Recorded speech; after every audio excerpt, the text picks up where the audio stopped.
Oi, gente, desculpa pela demora de vídeos, né? Poucos vídeos. E aqui, né? Tipo, tô com aula e não tá dando pra gravar vídeo. E eu não tava achando minha câmera.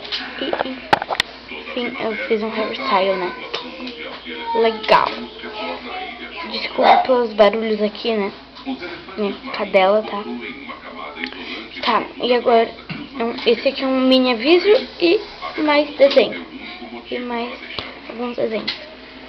E meus livros estão aqui. Tá. Ai. A Elsa. Ah, é. Eu gosto de Frozen. Aqui tá escrito Rainbow. Desculpa, tô frio aqui.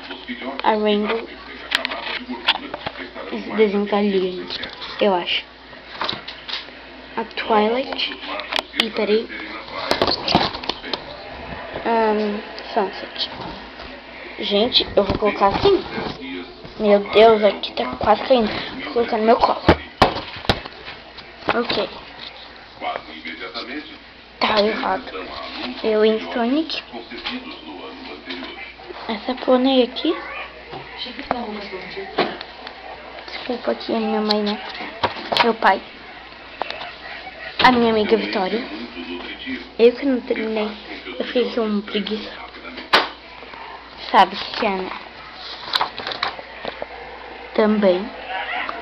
Eu ia fazer olho. Eu não colori esse. Ok. Tipo...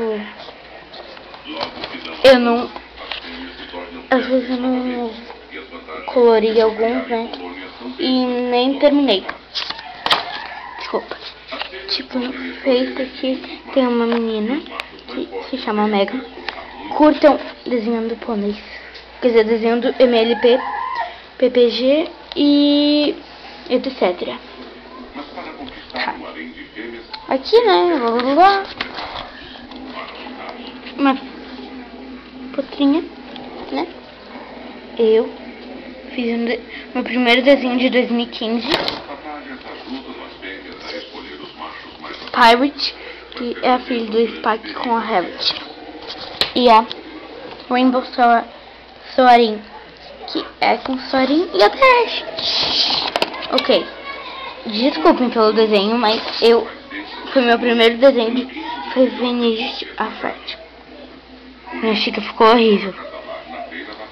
E minha Chica Human também. Ok.